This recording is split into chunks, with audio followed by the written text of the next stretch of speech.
We have a hubris that all the new technology and all the new science is coming forth from our world in the last few years. But guess what? There were civilizations here over 10,000 years ago. They knew stuff that we're just beginning to find out. They knew stuff that was so far advanced that we wouldn't even think about it. One of the things that we're going to talk about today are the Hermetic Principles. Now, these are principles about the nature of life on this planet that were created over 5,000 years ago. But what's so interesting about them?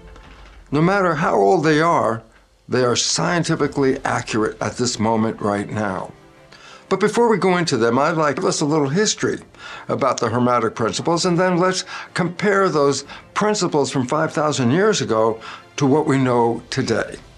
Here to shed light on the profound connection between ancient wisdom and modern science is Bruce Lipton, Ph.D., a distinguished cell biologist and lecturer whose groundbreaking work reveals how our beliefs can shape our biology and destiny, offering a transformative perspective on human evolution and empowerment.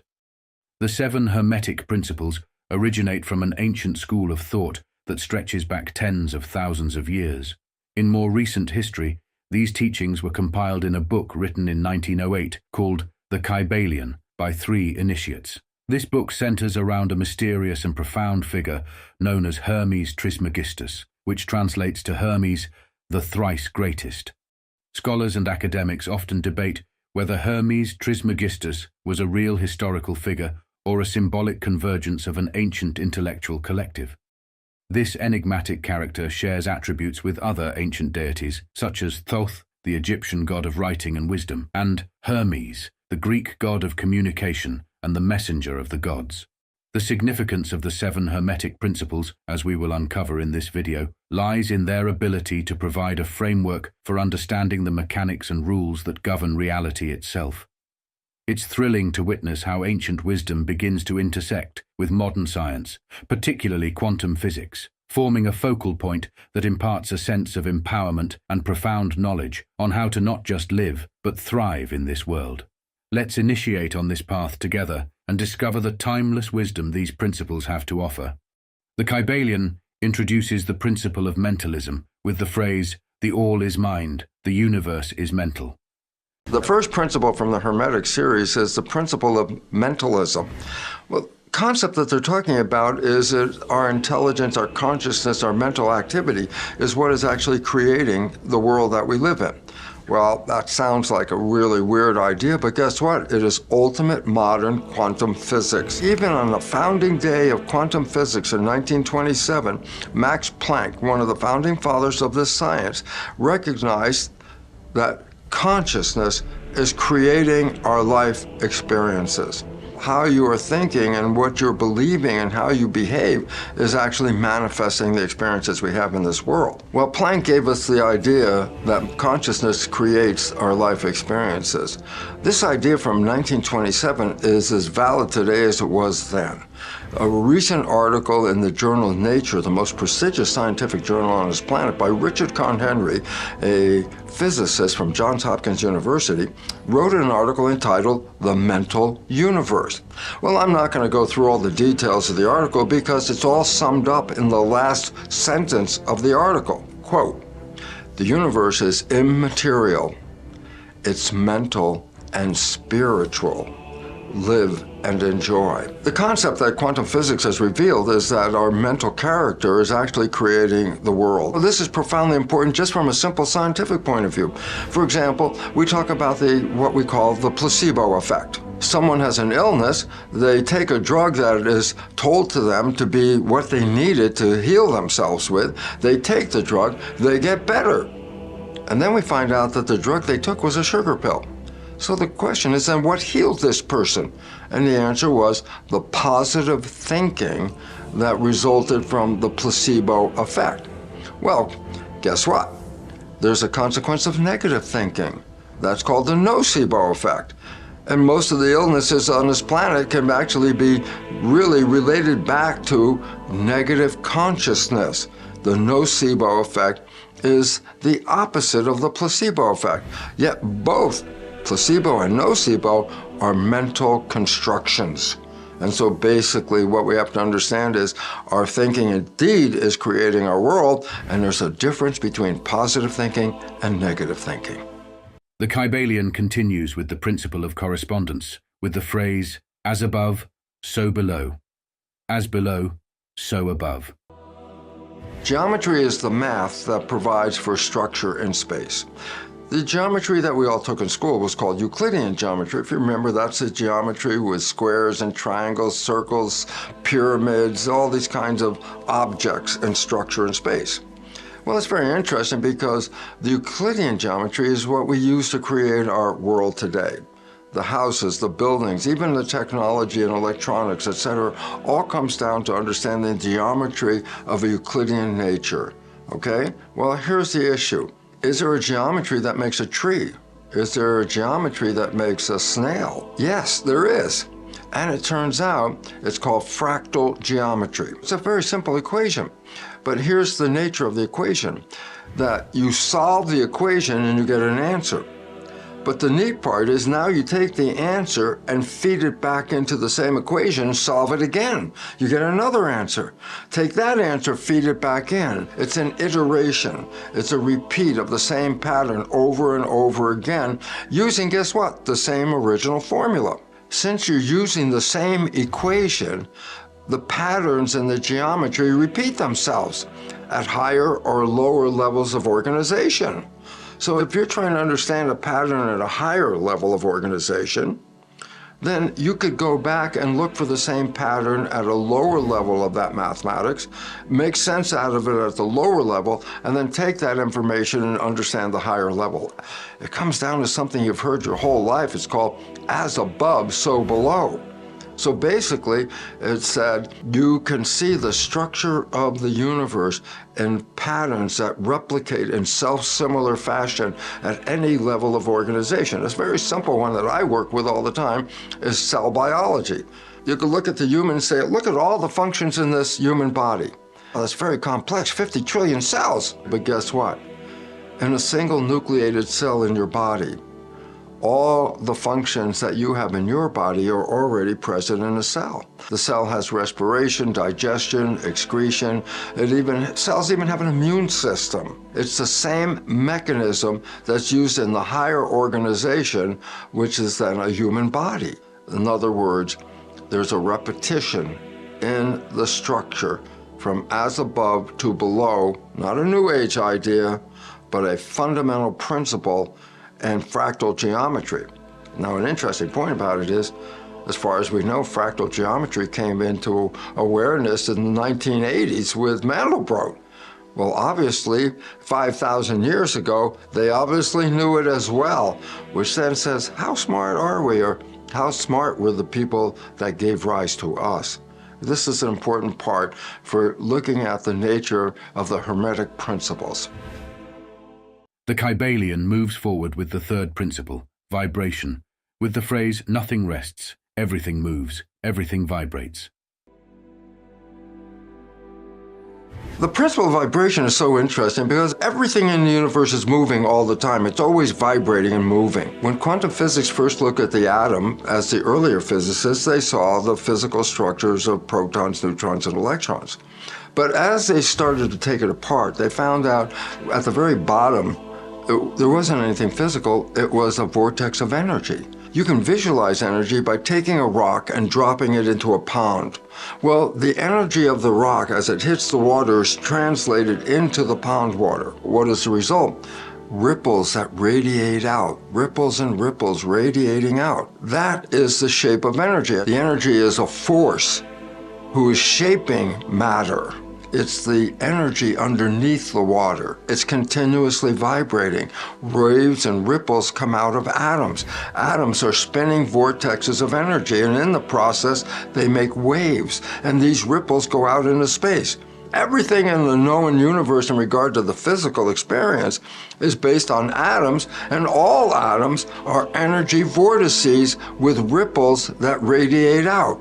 Atoms are nano-tornadoes. Well, let's consider then the real tornado. It's a spinning vortex of energy. Try and drive your car through a tornado. As you get to the tornado, the force field of that vibration can actually lift up your car and throw it away. Vortices of energies, nano-tornadoes have force fields to them. I can see a tornado. It's got all the debris and the dirt and the dust that's been picked up by the windstorm and thrown all around. If you take the dirt and dust out of the tornado, it's still an energy force field, even though now you can't see it. An energy force is invisible, but you can feel it because it will push on you, you push on it. That feels physical.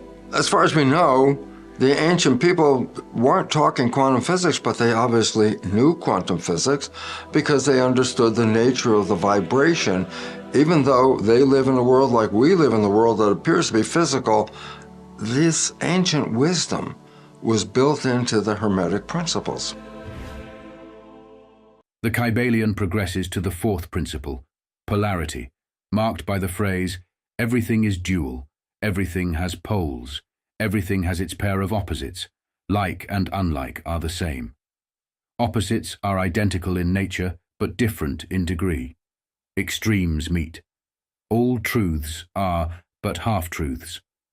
All paradoxes may be reconciled.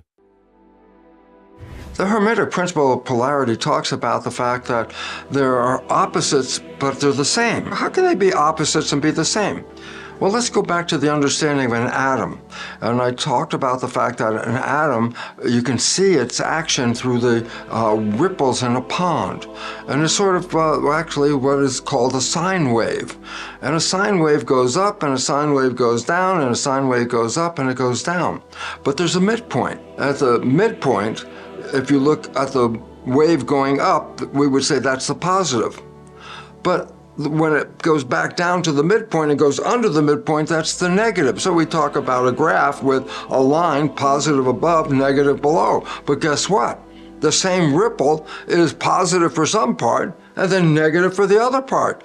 Polarities represent an extension of a continuum. That on one side is one extreme of that continuum and the other side is the other extreme. They came from the same ripple that's going up and down. And so when we look at the world, we have a tendency to focus on the polarities, good, bad, night, day. All these different polarities that we have generated all represent the same. Day and night is a cycle. You can plot it. It's all the same. Can I separate day from night? No, you can't. They're all the same vibration. But this is important for us to understand because we have a tendency to move to one side of the polarity, move to the other side of the polarity, and this creates a problem in our world, especially when we divide, let's say, politics or any level of consciousness. We say this side says this and this side says that. They look like opposite sides, but the truth is they're all on the same wavelength. And the important part for us to understand is where should we be in this wave up and down? The midpoint. Because you say, well, that side was negative. If you erase it and don't put it into your picture and you only look at the positive side, you're not seeing the whole picture. You need to see both sides to make the picture. Life experiences reveal the polarity between good and bad. These are teachings. We learn what is good and what is bad, and we recognize they're all on the same emotional wavelength. This is not a modern concept. This is a concept from thousands of years ago, but makes sense in a world of quantum physics of the energy, the vibration, and the wavelength. So the Hermetic principles, again, were based on some knowledge way back then that we are in our current world finally recognizing. But it brings up an interesting fact. How do they know all this back 5,000 years ago? The Kybalion advances to the fifth ancient teaching, the principle of rhythm, and it is defined by the phrase, everything flows out and in. Everything has its tides. All things rise and fall. The pendulum swing manifests in everything. The measure of the swing to the right is the measure of the swing to the left. Rhythm compensates. In the Hermetic principle dealing with rhythm, recognize this very simple fact. All atoms are actually energy vibrations. Well, a vibration has a rhythm. There's an up phase and a down phase, and an up phase and a down phase. Well, this rhythm can also be present in our life. There are times when you're in harmony with it going up, and these are the good feeling times, these are great. And there are times when we seem to be out of harmony, but that's because the rhythm is going down in the opposite polarity. So the point about the rhythm is, if you can choose and you can engage, then you can ride the rhythm and then make your life smooth rather than abrupt changes of good, bad, good, bad. It's a flow, it's a wavelength. Historically, this wavelength characterizes much of the history of this planet. So the original people, the indigenous people, they understood the rhythm. They lived in the balance. They lived in the middle part, so that their lives were living in harmony. It's interesting because in our social evolution, we started at balance, went to spirituality with polytheism, then ultimate spirituality, monotheism, and then there was a revolt, and it's called the Protestant Reformation. And they started to say, well, wait, maybe matter isn't as bad as the church was claiming it was, because the church was at the top of the pole, the bottom of the pole was matter, and the church said, well, that stuff at the bottom is not good. And then that wave started to come back down toward the middle. We crossed the middle, it's called deism, the belief of nature and God being the same thing. Nature being the physical reality, God being the spiritual reality, and deism said they're both the same thing. Well, interestingly, that deism is the foundational principle of the United States when it was first formed by the founding fathers. But it's a wave. It didn't stop at the midpoint. Well, as the wave started to go in the material realm, we started to let go of the spiritual realm. That matter now becomes the most important thing. Well, we let go of the spiritual, so where does life come from in the material world? And the answer they came up with was genes. Genes represented the source of the physical experience. And then all of a sudden we say, yep, spirit's not necessary, we've got genes. There was a point where people said, there's something more than the physical realm. And they started to look at healing in a different way. They started to recognize that you could heal with energy. You could heal with consciousness. The people started to say, yeah, but that's the invisible part. The material realm started to transition back into what? That there's a spiritual realm that we've left out of the story. So if you understand, we pull back and look at the flow. The flow is what? A sine wave. And a sine wave shows us there's an up and a down and an up and a down. But the sine wave is the example of rhythm, that you put both of them together and then you can make a vibration that goes up and down like that. So again, the whole principle is coming back at this point. Transitioning to the sixth foundational teaching, the principle of cause and effect, described with the phrase, every cause has its effect, every effect has its cause, everything happens according to law. Chance is but a name for law not recognized. There are many planes of causation, but nothing escapes the law, the Kybalion. So the point of cause and effect is actions cause reactions. But reactions then alter the original cause of the first action. So it doesn't have one cycle, it's repetitious the whole time. Everything is action, reaction, action, reactions. If you want to understand how in the universe you see something moving, you automatically know there must have been something that pushed it in the first place to move. So the basic understanding of cause and effect, action, reaction is built into our world of view and our world understanding. Well, sometimes this might be applied misdirectly. A scientist by the name of Michael Denton started to look at the universe and started to recognize that the waves of interaction of all the things in the universe lead to a cause of a creation. Well, the idea that there is a creation led some people to say, well, if there's a creation, there's a creator. And, well, what's God to a lot of people? The energy. The universe, everything that is. But they make that energy into a person. The white bearded guy up in the sky is the physical creator. I say, no, but perceiving that there's a creation they automatically, with the idea of cause and effect, use that principle to say, well, there must be a cause. So what we're really beginning to understand in the world of quantum physics is that everything is energy. Well, energies interact with energies. A thought is a creative energy. You can create a thought, but that thought being an energy can alter the physical reality of yourself even. So your thoughts being broadcast are a cause, but the energy of the thought engages with the energy of the atoms of your body and are manifest as an experience, cause and effect. That just simplifies why the biology belief is so important, because your consciousness is a cause that results in an effect as perceived in your body. The principle of gender, the seventh and final wisdom, is embodied in the phrase, gender is in everything. Everything has its masculine and feminine principles. Gender manifests on all planes, the Kybalion. So from the wave of an atom to the intelligence of the human, it's all been divided into what we have perceived and labeled as male and female, but recognizing all organisms have both characteristics. In a cell, they have both energies. A cell cannot live with just male characteristics or with just female characteristics. So what's the difference? Male characteristics are associated with structure and movement.